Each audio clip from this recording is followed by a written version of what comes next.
Hello everyone. Today we are going to start with the chapter cell, that is the unit of life. This is chapter 11 in your book. This is from NCERT book I am starting with. Okay, I think yes, let's start. So in today's class I am just going to complete these two topics. What is cell and just a little introduction about cell. Whatever you have read in your previous classes, this is not the very new topic for you. Whatever you have read in the previous classes, that only we will discuss today. And what is cell theory? ये cell theory क्या है, किसने दी थी? Okay, so here I have marked, like you can see here I have marked few of the points for you. You can mark in your book as well. Just इतना ही आपको ध्यान रखना है इस छोटे से टॉपिक में, इंट्रोडक्शन में. So when you look around you see both living and non living things. Yes, बहुत सारी चीज़ें हमारे सराउंडिंग में. You must have wondered and asked yourself, what is it that makes an organism living and what is it that an inanimate thing does not have? Like जो non living thing है वो living thing से कैसे different है? So does not have which a living thing has. The answer is 2. You can give your answers. Yes. So the presence of basic unit of life, that is the cell, is lacking in non-living things. Okay. So all organisms are composed of cell. Some are composed of single-celled. You know the term unicellular. Unicellular means the organisms that are made up of single cell only, and the multicellular, the organisms that are made up of many cells. You know the example, amoeba is unicellular, hydra is multicellular organism. There are many more examples as well. You know them all very well. So हम छोटी छोटी चीज़ों के ऊपर अभी time बहुत ज़्यादा waste नहीं करेंगे. मुझे पता है कि यूनिसेलुलर ऑर्गेनिज्म, मल्टीसेलुलर ऑर्गेनिज्म आप ग्रेड 9 से पढ़ते आ रहे हैं ना, तो हम जल्दी जल्दी ये थोड़े थोड़े इंट्रोडक्शन वाले टॉपिक ख़त्म करते हैं. What is cell? अब ये सेल होती क्या है, कहाँ से ये कॉन्सेप्ट आया कि ये सेल क्या होती है? हम यहाँ पे पढ़ रहे हैं the basic unit of life. अब आप केमिस्ट्री के स्टूडेंट से अगर पूछेंगे तो बेसिक क्या होता है, द बेसिक यूनिट, अगर हम पूछेंगे केमिस्ट्री वाले स्टूडेंट से कि सबसे छोटी यूनिट क्या होती है, सबसे छोटी चीज़ क्या होती है किसी चीज़ को फॉर्म करने में, किसी बड़ी चीज़ को फॉर्म करने में, आइदर वो लिविंग हो या नॉन लिविंग हो, तो केमिस्ट्री वाले स्टूडेंट तो यही बोलेंगे ना, एटम है. लेकिन यहाँ पे हमारे पास जब बायोलॉजी की बात करते हैं, हम लिविंग ऑर्गेनिज्म की बात करते हैं, then it is cell. Yes, definitely cell के पास बहुत सारे एलिमेंट्स भी हैं जहाँ पे हम इलेक्ट्रॉन्स की बात करते हैं, है ना, आयंस की बात करते हैं. हमारी बॉडी में भी बहुत सारे आयंस डेवलप होते हैं, तो that is a different part. हमारी बॉडी में भी बहुत सारी केमिस्ट्री जैसी, मतलब जो केमिकल कंपाउंड्स हैं, बहुत सारे फॉर्म होते हैं, है ना. लेकिन बेसिक यूनिट जो हमारी लाइफ हमको प्रोवाइड कर रही है या हम जिसकी वजह से लिविंग ऑर्गेनिज्म है, that is a cell only. So unicellular organisms are capable of independent existence. मतलब अगर ये सेल ठीक ठाक है, हर एक ऑर्गन की सेल ठीक से काम कर रही है, this cell is doing its metabolic activities very properly, तो ये इंडिपेंडेंट एग्जिस्टेंस, मतलब ये सेल पूरा एक नया ऑर्गेनिज्म रेडी कर सकती है. And performing the essential function of life. एक एक सेल जो आपकी बॉडी में है, जो लिविंग ऑर्गेनिज्म के पास हर एक ऑर्गन या एक सेल पूरा का पूरा मेटाबॉलिक एक्टिविटीज़, चाहे वो डाइजेशन के लिए हो, चाहे वो एक्सक्रीशन के लिए हो, रेस्पिरेशन के लिए हो, बहुत सारी चीज़ें, आपने बहुत सारी मेटाबॉलिक एक्टिविटीज़ पढ़ी हुई है, वाइटल एक्टिविटीज़ पढ़ी हुई है, उन सब के लिए ये जो सेल है वही रिस्पॉन्सिबल होती है. So anything less than a complete structure of cell, मतलब एक अगर सेल का कंप्लीट स्ट्रक्चर नहीं प्रेजेंट है तो वहाँ पे cell does not ensure independent living. ठीक है ना, वो सेल परफेक्ट नहीं है लाइफ प्रोवाइड करने के लिए. Hence the cell is the fundamental structural and functional unit. अब इसको स्ट्रक्चरल यूनिट क्यों बोला गया है? बिकॉज ये जो सेल है यही एक बॉडी शेप प्रोवाइड कर रही है.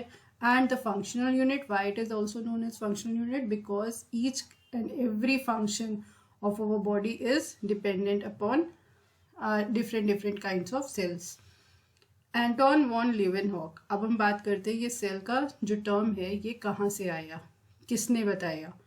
Anton van Leeuwenhoek the very first scientist saw and discovered or described the live cell. ठीक है. रॉबर्ट ब्राउन कौन थे, उन्होंने इस सेल में न्यूक्लियस भी होता है. न्यूक्लियस इज द लाइक अगर हमारी बॉडी का ब्रेन है, कंट्रोल सेंटर है ब्रेन, है ना, तो वैसे ही सेल का एक कंट्रोल सेंटर है न्यूक्लियस, वो उन्होंने रॉबर्ट ब्राउन ने बताया. The invention of the microscope, जो इलेक्ट्रॉन माइक्रोस्कोप है, यहाँ पे आप लिख लीजिए the electron microscope, microscope as well as the electron microscope, ठीक है ना. And electron microscope and its improvement, यहाँ पे इम्प्रूवमेंट जो दिया हुआ है ये माइक्रोस्कोप का ही एडवांस वर्जन के ही बारे में बात की गई है. Okay, here it is written leading to the electron microscope revealed all the structural details of the cell. तो सेल के बारे में सारी चीज़ें, सेल के अंदर और क्या क्या होते हैं और कौन से ऑर्गेनल्स होते हैं, what kind of like what is protoplasm, what is cytoplasm, ये सारी चीज़ें पता चली हमें after the discovery of electron microscope. Now coming on to the next topic, cell theory. So cell theory, आपने दो साइंटिस्ट के नेम सुने, that is Anton van Leeuwenhoek and Robert Brown. अब उसके अलावा भी और भी बहुत सारे साइंटिस्ट हैं. ऐसे तो इन लोग जो नेम दिए हुए हैं उसके अलावा भी बहुत सारे साइंटिस्ट हैं जिन्होंने ये सेल के ऊपर वर्क किया था, अलग अलग अपनी थ्योरीज दी थी. बट यहाँ पे आपको सिर्फ इन कुछ लोगों के नाम, कुछ साइंटिस्ट के नाम याद रखने हैं. So in 1838 Matthias Schleiden, a German botanist, and the other one was Theodor Schwann in 1839. He was a British zoologist. तो ये दो साइंटिस्ट थे जिन्होंने अलग अलग काम किया. जो बोटानिस्ट थे उन्होंने प्लांट के ऊपर काम किया और जो शॉन थे उन्होंने एनिमल्स के ऊपर काम किया. क्या क्या उन्होंने एग्जामिन किया, क्या ऑब्जर्व किया. In 1838, Matthias Schleiden, a German botanist, examined a large number of plants and observed that all plants are composed of different kinds of cells which forms the tissue of a plant. You know that the group of similar kind of cell is forming the tissue. तो यहाँ पे इन्होंने tissues के बारे में भी find out किया. At about the same time, अब ये लोग काम अलग अलग कर रहे थे बट कुछ कुछ चीज़ें एक ही जैसी कर रहे थे, है ना. Then the Schwann, a botanist, a British zoologist, he was the zoologist, studied different types of animal cell and reported that cells had a thin outer layer which is today known as plasma membrane. इन्होंने एक new observation दिया कि plasma membrane भी एक चीज़ होती है जो कि सेल की आउटर कवरिंग बनाती है, उसकी एक प्रोटेक्टिव कवरिंग बनाती है. ठीक है. He also concluded, based on his studies on the plant tissues, that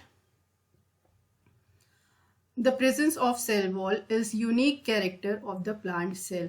अब यहाँ पे इन्होंने ये बताया कि प्लाज्मा मेम्ब्रेन तो एनिमल सेल में प्रेजेंट है, ठीक है, but when he studied about the plant cell, उन्होंने कुछ थ्योरीज प्लांट सेल पे भी पढ़ी.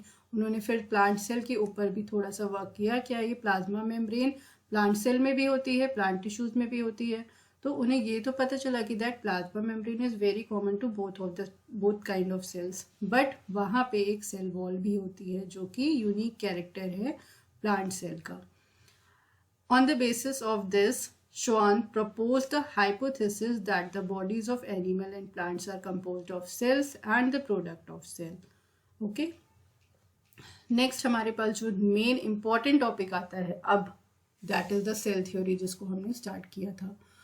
तो जो both of the scientist Schleiden and Schwann together formulated the cell theory.